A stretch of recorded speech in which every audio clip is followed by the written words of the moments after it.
শুভ সকাল বন্ধুরা। ঘুম থেকে উঠে বাসি কাজ সেরে তারপর ঘরটা মুছতে চলে আসলাম। ঘরে এত পরিমাণ পিঁপড়ে হয়, দিনের মধ্যে মনে হয় 4 থেকে 5 বার ঝাড়ু মারতে হয়, আর রোজ তো মুছতে হবেই ঘর। কোথা থেকে আসে এত পিঁপড়ে আমি নিজেও জানি। ঘরটা মুছে নিই, তারপর আবার তোমাদের সাথে দেখা হচ্ছে। সকাল সকাল আমড়া কাটতে বসে গেলাম। ভাবছি আজকে একটু আমড়ার আচার করব। আজকে 4-5 দিন ধরে না আচারের জন্য বাজারে আসা যাওয়া চলছে, কিন্তু এই বাজারে, আমাদের পাশের বাজারে নেই আচার। মাকে বললাম যে কারোর গাছে যদি টক জাতীয় কিছু থাকে নিয়ে আসো, তো আমরা নিয়ে আসলো। এগুলো কেটে নিয়ে এখন কেটে তারপর রোদে দিয়ে শুকোতে হবে একটু, তারপর আচার করব। সন্ধ্যাবেলায় আচার করব, এখন আর করবো না।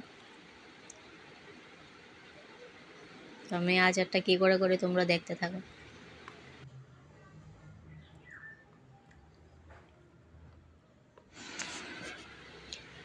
আমড়াগুলো কাটা হয়ে গেছে।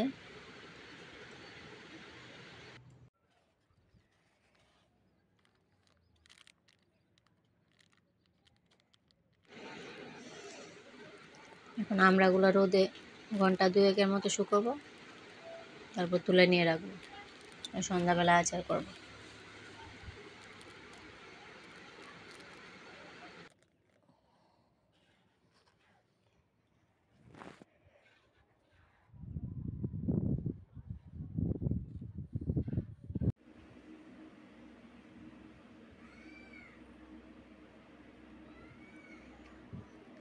স্নান করে এসে এখন ভাত খেতে বসে গিয়েছি। ভাত খেয়ে নিই, শরীরটা আজকে অনেক ক্লান্ত লাগছে। ভাত খেয়ে একটু রেস্ট করব, তারপর আবার সন্ধ্যাবেলা তোমাদের সাথে দেখা হচ্ছে।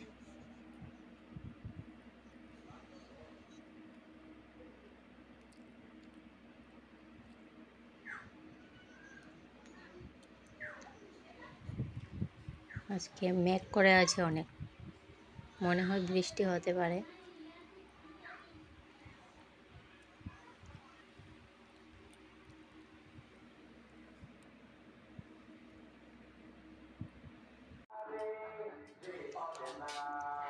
সন্ধ্যা হতে না হতে এখন আচার করতে বসে গেলাম। আচারের জন্য মশলাগুলো করে নেব আগে।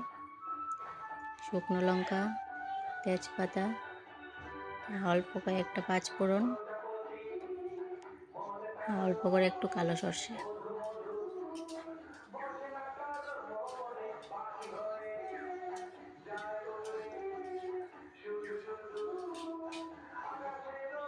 একটু সময় নেড়ে চেড়ে তারপর এগুলো নামিয়ে নেব।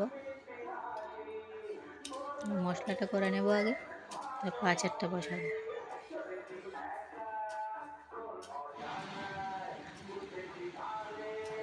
মশলাটা হয়ে গিয়েছে,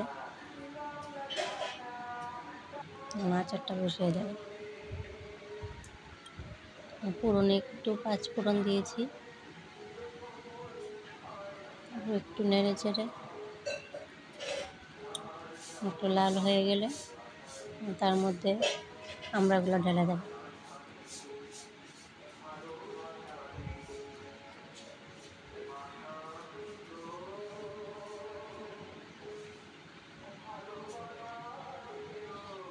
এখন আমড়াটা দিয়ে দিয়েছি।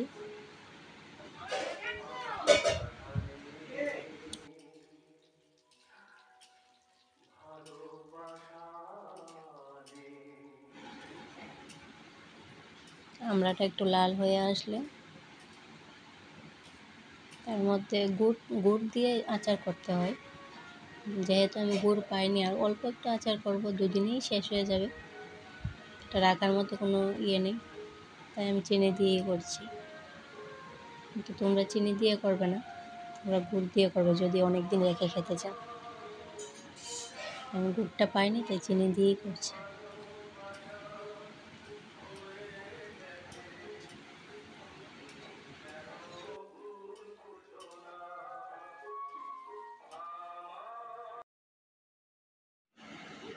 আচারটা প্রায় হয়েই গিয়েছে, যা যা মশলা করে রেখেছিলাম মশলাগুলো দিয়ে দিয়েছি, এটা তোমাদেরকে দেখানো হয়নি।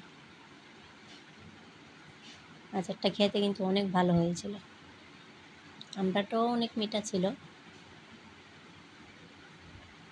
তো আজকের ভিডিওটা যদি ভালো লাগে তাহলে লাইক, কমেন্ট, শেয়ার করবে এবং চ্যানেলটি সাবস্ক্রাইব করে আমার পাশে থাকবে।